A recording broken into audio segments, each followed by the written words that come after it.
Dear brothers and sisters, the annual United Nations Climate Change Conference, COP26, ended in Glasgow a few days ago with unsatisfactory gains.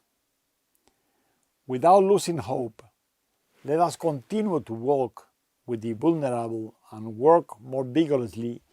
in advocacy with decision makers for policy reform in favor of climate justice. Without waiting for political leaders to act, let us do what we must. As a responsible citizen of this planet, let us together commit to do our part to care for our common home. We all know that our planet is suffering an unprecedented social and ecological crisis due in large part to human acts. We have upset the balance between God, creation, and humanity, and we are experiencing the consequences of this disruption. The cry of the poor and the earth speaks of ecological destruction and the loss of cultural richness caused by a mindset of exploitation. Thus, issues such as climate change, irresponsible mining practices, consumer-driven overproduction, or the prioritization of economic parameters over human development are just manifestations of this disruption in which vulnerable communities, children,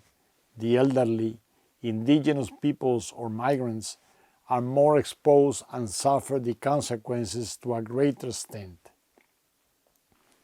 In this context, Pope Francis launched the Laudato Si Action Platform in May 2021 and opened registration for it on Sunday, 14th November. As many of you know, it is a work plan for the next 7 years with 7 objectives that call for an ecological conversion and set us in harmony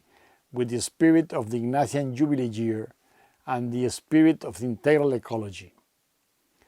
The plan seeks to contribute to the empowerment of families, communities, parishes, dioceses, networks, educational institutions, and religious congregations in the commitment to attain total sustainability.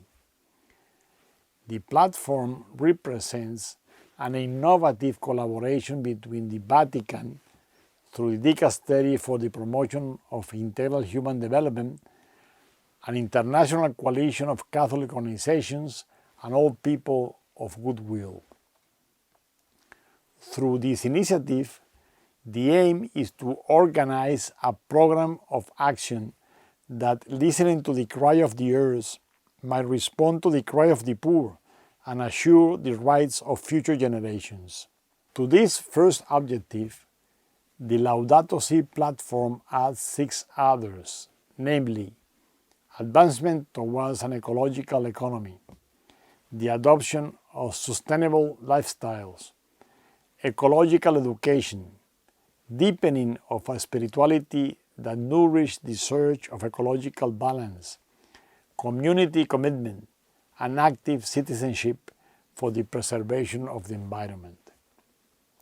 The general congregations of the Society of Jesus commit us to this crucial dimension of the mission of reconciliation and justice, the urgency of which is becoming more pronounced each day. It is a mission that we cannot and do not want to face alone, but in collaboration with the most vulnerable and marginalized in society, who bear the greatest impact of this broken world.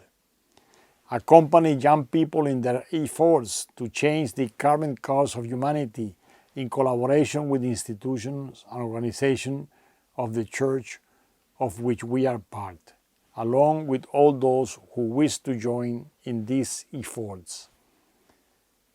The Laudato Si Action Platform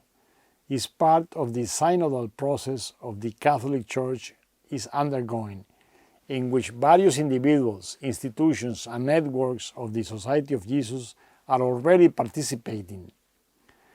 It is a concrete way of deepening our commitment to the care of the common home that is integral to the universal apostolic preferences, joining our efforts with those of people and institutions around the world committed to work together towards the formation of a global community, a human family determined to realize God's plan in which equilibrium is achieved between human life and the environment that makes it possible. I therefore extend an earnest invitation to all to join the process of the Laudato Si Action Platform, to deepen our ecological conversion, to continue to integrate the objective of Laudato Si into our life and apostolates, to take concrete and bold action to address the crisis affecting our common home as a dimension of our mission of reconciliation and justice that seeks to restore the balance between the environment and to dismantle the structures of injustice in order to reestablish our relationship with God. This is how we can make our contribution to a more fraternal, just, and sustainable world.